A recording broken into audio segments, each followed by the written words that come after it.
opinion, analyse sociopolitique et économique. Une émission de New Vis Africa Media, chaque dimanche au micro de Gabin Conrad. Cette semaine, une thématique. Sortie médiatique, Kémy Séba, un activiste très aguerri, très remarqué par ses sorties médiatiques. Il est d'origine béninoise. Kémy Séba semble pousser à la victoire la dynamique des panafricanistes, aujourd'hui renforcée par le pouvoir des réseaux sociaux et l'internet et la diaspora. La grande mobilisation de cette jeunesse qui aujourd'hui se trouve au fond de tous les affres de la pauvreté, de la misère. Cette jeunesse qui est souvent poussée à traverser la Méditerranée. Plusieurs morts qui sont dénombrés sur les plages de cette Méditerranée. Aujourd'hui, cette jeunesse avec le renforcement de ses leaders tels que Kémy Séba et se sent assez outillé pour ces sorties médiatiques donnent des insomnies à tous ceux qui pensent que l'Afrique sera toujours une proie facile. Mais aujourd'hui, tout semble démontrer le contraire, car les jeunes sont décidés à se mettre ensemble pour défendre leurs intérêts. Voilà, c'est dans ce cadre que se retrouve au fond de cette tornade, de ces courants, de ces influences, de tous ces appréhensions que suscitent ces mobilisations. Pour certains observateurs, c'est de gros risques qui sont en train d'être pris. Mais la jeunesse, la nouvelle génération de panafricanistes ne sont pas prêts à lâcher prise. Alors, dans cette émission, nos analyses porteront sur Kémy Séba. Cette démarche, est-il l'homme qu'il faut pour le renforcement de la vision panafricaniste, ou simplement un rêve comme les autres? Merci, mesdames et messieurs, d'être avec nous dans cette émission. Je suis au micro, Gabin Conrad. Depuis lors, l'Afrique ressemble à un grand fleuve où viennent tirer des ressources à la guise plusieurs courants extérieurs. Un grand fleuve où est né quelques panafricanistes qui considèrent là qu'il faut une organisation pour gérer les ressources de ce fleuve qu'est le continent africain. Plusieurs tentatives d'organisation ont été effectuées, mais ont été très tôt étouffées. C'était en 7 ans de Kwame Nkrumah, Thomas Sankara, pour ne citer que ceux-là. Il y a eu plusieurs autres tentatives dans le centre de l'Afrique, plusieurs tentatives de regroupement, de mobilisation, de sensibilisation pour définir une ligne d'action pour contenir et protéger et défendre les intérêts de l'Afrique. Toutes ces tentatives ont échoué. Et le plus grand, le plus géant, celui-là qui fait bouger l'eau, c'est Kémy Séba. Kémy Séba qui fait parler de lui, et tout ce Kémy Séba, alors très aguerri et très craint, et se donne une ligne de communication qui, pour certains, devrait plutôt être beaucoup plus adoucie, beaucoup plus revue pour maîtriser ou pouvoir avoir plus de contrôle sur son organisation. On se demande si il aurait plutôt une stratégie bien connue pour ses actions. Voilà, et ces questions que certains observateurs se posent. Nous allons tout de suite aller en France pour écouter une Africaine qui réagit par rapport à notre sujet. Kémy Séba, une voix, Kémy Séba, une voix sûre, ou Kémy Séba, un simple rêve dans l'histoire du panafricanisme. Voilà, et mesdames et messieurs, merci d'être venus. Nous sommes dans un monde où ils sont constamment en train de d'activer, réactiver, activer le racisme envers nous les Noirs. On se plaint sur ce que nous font les Européens, les Blancs, mais c'est pas tous, c'est la classe politique et certains qui n'ont pas bougé de leur campagne européenne, occidentale, je vais dire. Et nous, Africains, déjà l'Afrique, c'est la terre de l'accueil, la terre, c'est le continent de l'humanité, si tu veux. On doit s'aimer déjà. Et moi, j'ai dit tous nos activistes et toutes nos personnes hautement placées, toutes nos personnes qui sont en train de, comme toi, qui parlent beaucoup, qui ont une voix qui est entendue, écoutée, on doit prôner le contraire de ce qu'est en train de faire les pays occidentaux.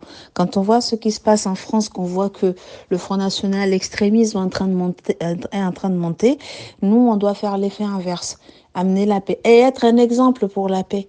Ce continent a tellement souffert. Ce peuple noir que nous sommes, nous avons été très malmenés par ces gens-là.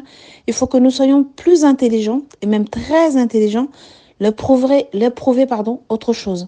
Leur prouver que nous sommes des humains. Oui, vous nous avez fait du mal. Oui, nous pardonnons. Cela ne veut pas dire que nous avons oublié, mais nous pouvons faire mieux que vous. C'est ça, en fait. Et quand des fois, je l'entends avec certains de ses propos, il y en a d'autres personnes, moi, ça me blesse en tant qu'enfant, en tant qu'humain, en tant qu'enfant de Dieu.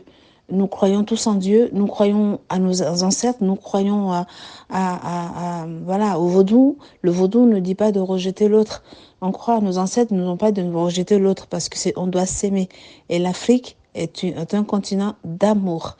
Et si nous, on peut renverser cette tendance, enterrer la haine, malgré qu'on est persécuté matin, midi, soir, mais qu'on montre le contraire de ce qu'on est, ce serait une force pour le continent. Et ces gens qui sont souvent en train de nous dénigrer, parlent de nous en tant qu'immigrés, peut-être qu'on va les clouer, bec au sol. Peut-être, je dis bien peut-être. Il faut qu'on soit malin, intelligent. Ne pas faire ce que eux ils sont en train de faire. Moi, je disais à quelqu'un hier ou je sais pas quand, ils nous disent donc de rentrer chez nous. Oui, ils ont vu que nous ne sommes pas bêtes. Ils ont vu que le niveau intellectuel qu'a un Africain, eux, ils n'arrivent pas à la cheville. Parce que déjà, la misère, la galère, on l'a connue. Même si nous sommes nés ici, nos parents ont connu la misère. Donc, ils nous élèvent ici en fonction aussi de ce qu'on a connu au pays. Moi, ce que je dis à mes enfants, je les élève ici de ma façon, comme moi, j'ai vu ma maman, mes parents souffrir. Et je veux pas la même chose. Et je garde toujours cette intelligence, cette force africaine pour y arriver. Et ils savent que nous sommes forts. C'est parce que eux, ils se sentent inférieurs. Il faut que nous le comprenions noirs. Ils se sentent inférieurs à nous. Et ils essaient de renverser la tendance pour qu'on se sente inférieurs. Tu vois? Et si Kémy Séba et autres, toi et consorts, on peut avoir ce discours à nos enfants, de leur dire qui nous sommes, de ne pas faire ce que font ces Blancs, franchement, l'Afrique s'en sortira. Et déjà, que vous, qui avez une voix qui est écoutée, entendue, vous apprenez enfant africain à aimer l'Afrique, à aimer son pays et son continent, à aimer après son pays, à se dire africain et à aimer qui nous sommes, cette belle peau noire. Enfin, voilà, c'est mon point de vue. Opinion, analyse sociopolitique et économique. Une émission de New Vis Africa Media, chaque dimanche au micro de Gabin Conrad. Cette semaine, une thématique. Notre ami Bak Abdul Karim depuis Parakou. Selon certains observateurs, Kémy Séba prend trop de hauteur dans ses communications. Qu'en pensez-vous, monsieur Bak Abdul Karim? Je pense que par rapport à cette question, cette observation, elle est vraie. Prendre de la hauteur. Encore que pour moi, ce n'est pas encore un problème. Mais parfois, pour comprendre cette prise de hauteur, il faut inscrire la communication dans son contexte. Nous savons que c'est quelqu'un qui communique beaucoup. Et aujourd'hui, la guerre qui dirige le monde, c'est la guerre de communication. Parce que même les médias mène déjà une forme de guerre de communication. Parce que chaque média a une ligne éditoriale. Nous le savons très bien. quand vous suivez par exemple France 24, ce n'est pas le même traitement qu'on aura d'une information que lorsque vous suivez par exemple RT, ou bien quand vous suivez par exemple CGTN, ou bien quand vous suivez par exemple Afrique Média. Donc chaque média a déjà une certaine ligne éditoriale, donc a une certaine manière de communiquer sur les événements dans le monde. Donc c'est la guerre communicationnelle qui dirige le monde. Alors il peut arriver que face à certaines situations qui peuvent toucher la personne qu'est Kémy, qui parfois même peuvent le décevoir. Et je suis sûr que ces observateurs-là peut-être s'inscrivent dans la logique de sa dernière communication après l'événement Bénin-Niger, c'est-à-dire après sa visite au Niger où on lui a présenté les preuves d'une base militaire française aussi au Bénin. Il a fait une courte intervention, une courte vidéo dans laquelle il était direct, il posait des questions directes à Patrice Talon et à son porte-parole, Wilfried. Mais il faut comprendre son degré de déception. Kémy Séba est un être humain. Kémy Séba est un Africain, mais avant tout, il est béninois. Et le combat qu'il mène, ça prend partout. Au Burkina, au Niger, au Mali, au Sénégal, d'une certaine manière, au Togo, au Tchad, en Guinée-Conakry, et ça en train de toucher toute la jeunesse africaine dans sa globalité. Imaginez qu'on dise que c'est son pays d'origine qui veut maintenant déstabiliser plutôt cette lutte-là qu'il est en train de mener.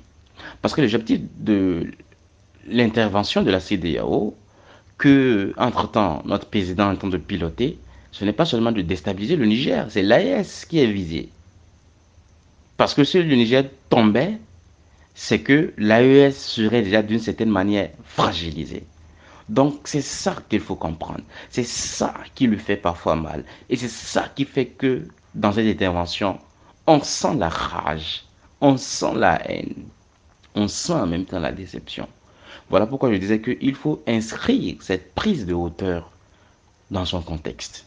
Mais globalement, Kémy Séba n'a rien contre personne. Tout ce qu'il veut, c'est l'Afrique aux Africains. Tout ce qu'il veut, c'est la dignité de l'Afrique. Tout ce qu'il veut, c'est la prospérité de l'Afrique.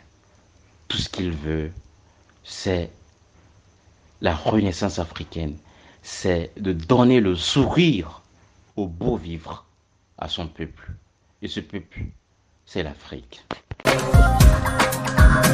Opinion, analyse sociopolitique et économique. Une émission de New Vice Africa Media chaque dimanche au micro de Gabin Conrad. Cette semaine, Kémy Séba, une voix sur un rêve ou un nouveau vent qui va souffler et laisser des séquelles. Kémy Séba a-t-il tous les moyens pour sa politique? Le problème de l'Afrique n'est souvent pas entièrement du ressort des étrangers, en l'occurrence des Occidentaux. Ils sont beaucoup plus endogènes. Nous allons retrouver notre ami Abdoul Bak Abdoul Karim. Il est président du mouvement africaniste, des jeunes panafricanistes du Bénin. Il va essayer de répondre, de nous donner une vue claire sur cette personnalité du panafricanisme. Monsieur le journaliste, pour moi, cette question ne se pose même pas. La sûreté de la voix, elle est visible. Remontez, par exemple, en 2010 pour voir et comparer. Vous êtes un aîné. Comparez l'année 2010 à aujourd'hui 2024 du point de vue de la prise de conscience. Vous allez voir qu'il y a tout un océan de différence. Et je vous dis, monsieur le journaliste, si en 2011, on avait eu ce degré de prise de conscience, Kadhafi ne serait pas tué, la Libye ne serait pas détruite et toute la sous-région ne serait pas déstabilisée. C'est parce qu'on dormait. Donc il y a un travail sérieux qui se fait et tout le monde peut en témoigner. Les faits sont là, c'est du factualisme. C'est pas un rêve. On ne rêve pas debout. Le combat panafricaniste, tout le monde le sait. C'est un combat d'avenir. C'est un combat qui gagne tous les jours le cœur de la jeunesse africaine. Partout en Afrique. Nous qui travaillons avec lui, nous qui travaillons avec les jeunes, nous pouvons vous rassurer de cela. Et cela est visible à travers tout ce que nous sommes en train de voir de plus en plus en Afrique. On a renvoyé l'armée française du Niger. On a renvoyé l'armée américaine du Niger. On l'a vu au Mali. On est en train de voir les choses au Burkina Faso. On a vu ce qui s'est passé au Sénégal. Les jeunes qui étaient prêts à mourir pour en découdre avec le France-Africain Macky Sall. Et je vous dis, ce vent-là va continuer à souffler jusqu'à ce que ça emporte tous les France-Africains, tous les ennemis de l'Afrique, qu'ils soient de peau noire ou de peau blanche, jusqu'à ce que l'Afrique revienne aux Africains. C'est un combat de longue haleine, mais le processus est véritablement enclenché. Et la géopolitique mondiale actuelle est très favorable au combat, avec la constitution des BRICS, qui sont de plus en plus rejoints par d'autres pays. Actuellement, il y a une cinquantaine de pays qui tapent, qui frappent à la porte des BRICS. Et nous sommes là dans une guerre idéologique entre le Sud global, que quelqu'un appellerait la tricontinentale, c'est-à-dire la solidarité entre l'Afrique, l'Amérique latine et l'Asie, contre l'Occident collectif, qui a toujours été prédateur, qui a toujours dominé le monde par la ruse et qui continue de le faire en siphonnant les richesses des autres pays, en esclavagisant les autres peuples pour leur bonheur à eux. Il faut que ça cesse. Nous sommes tous des êtres humains, nous sommes tous des créatures de Dieu et nous avons tous droit au bonheur. Notre combat, c'est de dire que chaque peuple a droit à sa dignité. Et si demain l'Occident oligarchique comprend cela et vient en partenariat gagnant-gagnant et non gagnant-gagnant comme c'était avant, nous sommes ouverts. Parce que tout ce que nous demandons, c'est la dignité de tous les peuples du monde. Opinion, analyse sociopolitique et économique. Une émission de New Vice Africa Media chaque dimanche au micro de Gabin Conrad. Cette semaine, une thématique. Nous savons que les grands enjeux de l'Afrique aujourd'hui n'est pas tout simplement de faire croire à une démarche gigantesque qui n'augure pas clairement les signes d'un changement est proche à court terme pour sortir les populations de l'état dans leur état de pauvreté. Et les Africains attendent beaucoup. Ils attendent beaucoup au point qu'ils se confient plus souvent et trop souvent à des hommes de religion, dans des confessions religieuses. Ils se donnent à tous ceux qui peuvent leur faire croire que le lendemain ou l'avenir sera bon. Et alors, avec ces nouveaux signes d'espoir que drainent ces mobilisations, certains vont jusqu'à croire que c'est l'avenir de ce continent qui est très bien fixé, qui est très bien scellé, et que très bientôt les choses vont s'améliorer, mais par quelle magie, les gens ne savent pas. Il y a d'autres qui sont toujours pessimistes, qui retiennent toujours leur souffle parce que ils ont déjà connu pas mal de ces mouvements qui ont démontré leur capacité d'atteindre les objectifs, de réaliser les objectifs fixés, car souvent c'est des divisions qui naissent au sein même de ces regroupements. Alors, nous allons poser la toute dernière question à notre ami. Et qui est Kémy Séba pour vous? Alors, votre question me fait un peu sourire, mais je la trouve quand même très pertinente parce que elle va me permettre de présenter de façon succincte l'homme dont il est question ici, c'est bel et bien Kémy Séba. Alors, Kémy Séba, pour moi, c'est ce combattant qui a décidé que l'Afrique revienne aux Africains. Kémy Séba, pour moi, c'est ce nouvel homme africain qui a décidé que l'Afrique ne soit plus riche pour que les Africains demeurent des mendiants. Kémy Séba, pour moi, c'est ce nouvel espoir pour la jeunesse africaine et même au-delà, parce que le combat se mène sur deux fronts, sur le front continental et sur le front diasporique. Donc c'est ce nouvel espoir qui sert de guide à toute une nouvelle génération en lui montrant le chemin qu'il faut emprunter pour sa libération, pour sa dignité, pour sa prospérité. Kémy Séba, pour moi, c'est cet homme qui, contre vents et marées, s'est engagé au prix du sacrifice suprême, parce qu'il sait très bien le risque qu'il encourt avec les services secrets américains, israéliens et français qui le suivaient 24 heures sur 24. Ceux-là même qui n'ont pas intérêt que l'Afrique se libère. Donc c'est cet homme-là qui s'est engagé à redonner à l'Afrique sa dignité d'entre-temps perdue. Pour me résumer, je dirais tout simplement que Kémy Séba, c'est le prophète des Africains. Il est là pour libérer son peuple. Et nous savons très bien que tous les enjeux fondamentaux du monde se jouent en Afrique. Et donc, si l'Afrique se relève, c'est toute l'humanité qui se mettra debout. Par conséquent, le combat de Kémy au-delà de l'Afrique, c'est le combat de l'humanité.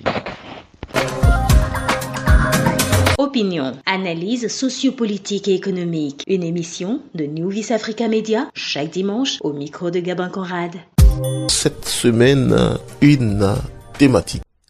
Mesdames et messieurs, merci de votre aimable attention. Nous sommes pratiquement à la fin de cette émission. Et je vous rappelle donc qu'il s'agit bien de cette émission de présenter Kémy Séba, c'est sa mission, et ses sorties médiatiques, ce que les gens pensent de lui, ce qu'il fait et l'impact qu'il a aujourd'hui sur les populations en Afrique. Voilà de quoi il est question dans cette émission. Nous n'avons pas pu malheureusement vous prendre toutes les réactions dans cette émission, mais nous avons réussi à vous servir quelques-unes. Alors, merci de votre aimable attention. Et nous rappelons donc qu'en dehors des considérations que plusieurs Africains ont pour Kémy Séba, et il existe encore certaines réalités qui ne devraient pas échapper à leur attention. L'Afrique est, comme retenons très bien, comme selon certains observateurs, l'Afrique est comme un héritage familial du monde. Et tous les habitants du monde ont tendance à venir tirer de leurs besoins ou compléter leurs besoins. Alors, les grandes puissances économiques, financières, politiques sont attirées par cette richesse et travaillent jour et nuit pour trouver leur part ou intérêt dans ces coopérations qu'ils signent. Alors, le retard que l'Afrique a eu à accuser est lié à son refus de s'organiser en tant que société contemporaine et civilisée, organisée, qui présente des aptitudes, des capacités de développement. L'Afrique a eu à traverser des défis, des enjeux liés à cette malorganisation et qui a profité à plusieurs courants, à plusieurs réseaux de l'extérieur.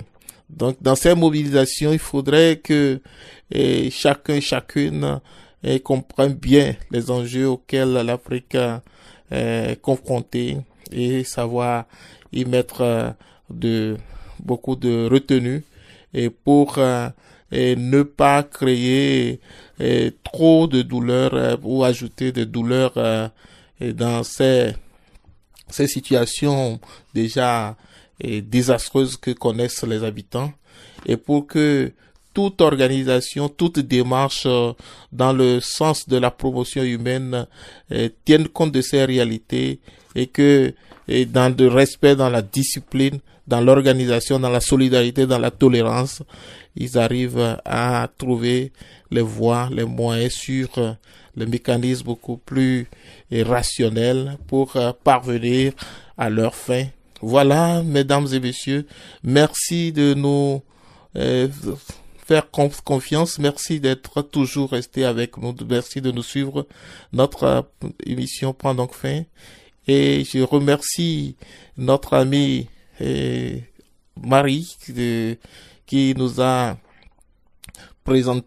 présenté sa réaction par rapport à Kémy Seba, ce qu'elle pense de Kémy Seba. Elle est béninoise résidant en France.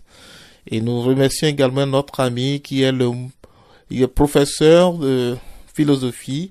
Il est président du mouvement des jeunes panafricanistes du Bénin, Monsieur Abdoul Karim. Merci pour son soutien. Et moi-même au micro, Gabin Conrad. Merci et à très bientôt.